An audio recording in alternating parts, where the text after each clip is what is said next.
The NFL 2025 quarterback carousel has officially kicked off between the Seahawks and the Raiders. And somehow, as always, the New York Jets are involved as well.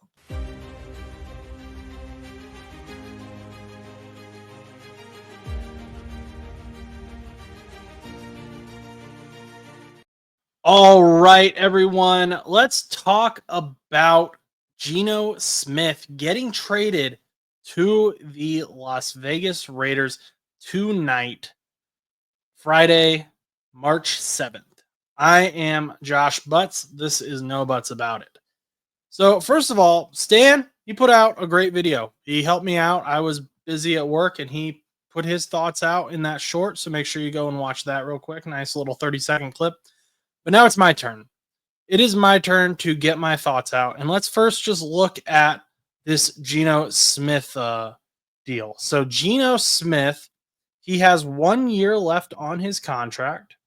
He is owed $31 million this year, which Seattle is taking, or excuse me, Las Vegas is taking all of that. So that'll clear Seattle $31 million. They do have some dead cap, but it's not a ton of money. Getting rid of that $31 million is significant. In 2024, Geno Smith, he played in all 17 games. He had a 70.4 completion percentage, 4,320 yards, and 21 touchdowns. However, he also had 15 interceptions, which I believe was fourth in the league, and 4 of those were in the red zone, which led the league. So, pretty solid starter. I mean, he's not going to knock your socks off or anything. I think we know what Geno Smith is. He's been in the league for a while. However, he is being reunited with his former head coach, Pete Carroll. Smith was in Seattle with Pete Carroll for the last 4 years that Pete Carroll was there. And so they have, an understanding. Geno Smith knows how Pete Carroll wants this team to run. And Pete Carroll has said this isn't going to be a rebuild. He wants to start winning immediately. And that is a pretty strong statement to make when you are in the AFC West. The AFC West is one of the 3 divisions that is talked about when you kind of argue which division is the best. And it's usually the AFC North, the AFC West, and now the NFC North. So, strong statement, and it looks like Pete is sticking to it. He told him to go get Geno. And some background here. If you remember last year, Geno Smith wanted a new contract. He was on this 3-year, $75 million deal. And last year, he looked at all these guys that were getting extended, and he wanted more money. And the Seahawks have this rule, I guess, that I just found out about today, where they don't negotiate with players who have more than 1 year left on their contract, which I think is interesting. It's some teams do that, some teams don't. I'm not saying it's a bad thing, but anyway, they basically told Geno no. He wasn't happy about that. And then I guess negotiations this year were also about $10 million apart, according to Sports Illustrated, which obviously that's a bit of a gap. And so they just decided to trade him anyway. At one point, the Seattle Seahawks tried to trade for Maxx Crosby. They tried to trade both Geno Smith and DK Metcalf to the Las Vegas Raiders for Maxx Crosby. And of course, Maxx Crosby getting that massive deal earlier this week. So we know that didn't go through, but they did get Geno Smith, and I like this for the Raiders. I think that this allows them to, start in a place that is confident. They know what they're going to get with Geno Smith. Everyone knows what they're going to get with Geno Smith. With Aiden O'Connell, you were potentially going to have a really good game, or you were going to potentially have a really bad game. He just never really settled in my opinion. You never really knew what version of AOC you were going to get out there.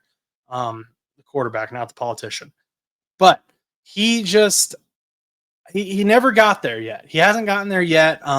he hasn't had a strong veteran presence. I mean, Gardner Minshew was there last season, but I don't know that that's necessarily someone who you can learn from as well, or at least learn the way that Aiden needs to. So maybe sitting behind Geno Smith will help him out.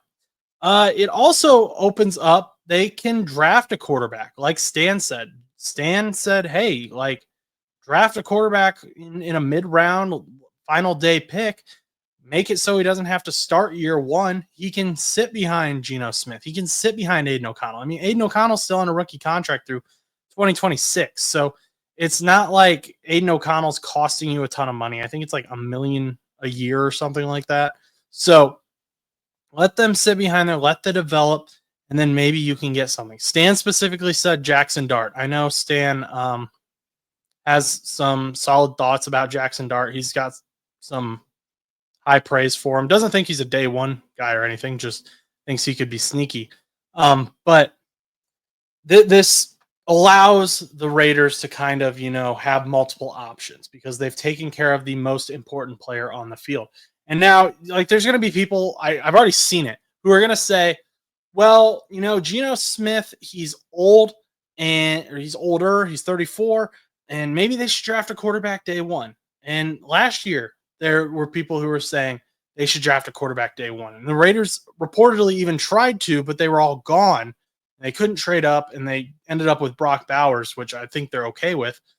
But this year, I wouldn't take a quarterback day one if I'm the Raiders, because you have Geno Smith, and you don't need a quarterback. You don't need a quarterback. And this isn't a quarterback class that you take because you want a quarterback. This is a class where you take where it's like, I have literally no other options. I need a quarterback. There's one in the draft. I'm going to go get it. There's no one who necessarily wows that is going to be there when the Raiders draft. Now, of course, they could always trade up, but I doubt that happens. A lot of the teams that need quarterbacks are already up there. So I like these options that the Raiders have made for themselves, and this is a good draft where they could go in and build in the trenches. They can build on the O-line. They can build on the D-line. They can protect Geno Smith. They took Jackson Powers-Johnson last year, and they can continue with that trend because Geno Smith isn't a big runner as much, especially now that he's older. He's had some leg injuries. He's more of a pocket quarterback. He still moves a little bit, but not as much as he used to. And I think this is a good opportunity for the Raiders. A very, very good move. It's not going to make them playoff contenders by any means, I don't think, but they're not going to be the laughing stock anymore. So I'll give this like a B grade, I guess. But now let's switch over to the Seahawks side of things. And the Seahawks, I have no idea what the Seahawks are doing as a team. The main issue with the Seahawks is they currently, if my sources are correct, only have one quarterback, and it's Sam Howell. So Sam Howell is their only quarterback that they have on their roster. Now, of course, free agency hasn't started yet. There's like stuff can happen. They could draft a guy, who knows? But I would put them now as one of the teams that need a quarterback.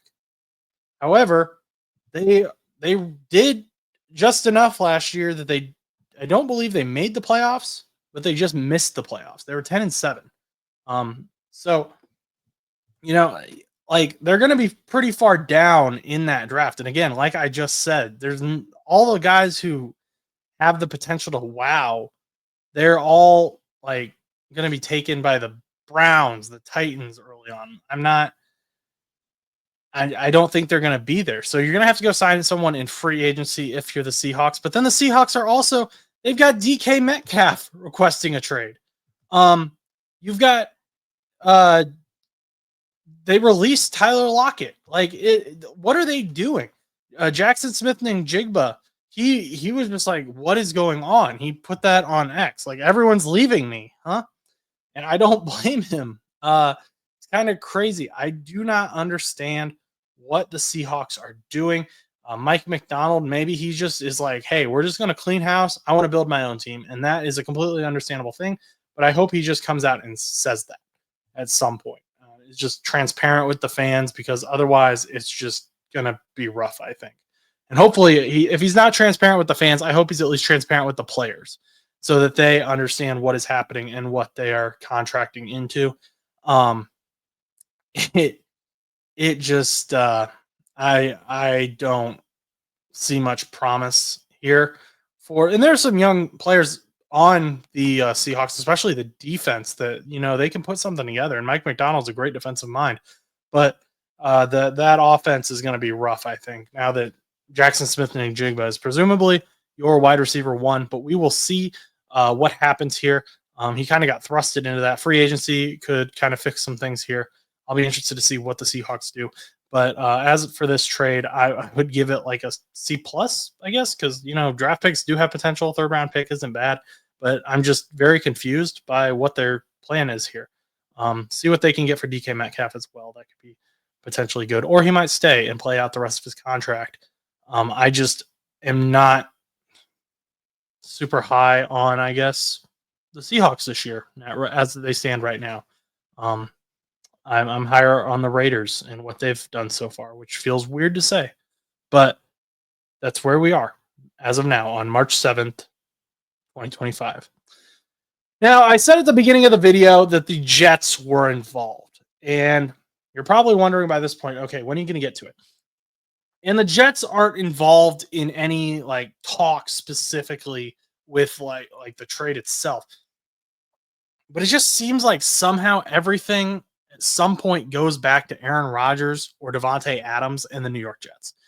And this is no different. So this pick that the Raiders traded to the Seahawks was the pick that the Raiders received from the New York Jets when the Jets traded for Davante Adams, who has since been released.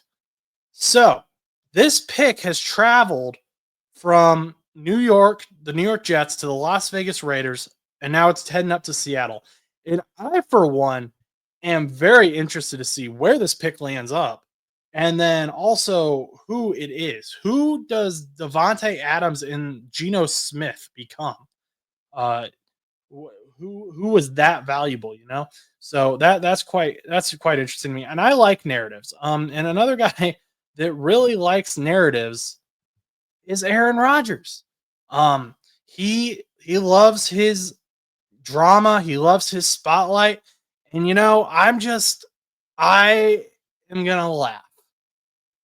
I will chuckle if somehow, and I don't know that there's a realistic chance of this, it would just be really funny if it happens, Aaron Rodgers ends up as the starting quarterback for the Seattle Seahawks. That would just complete the whole picture for me.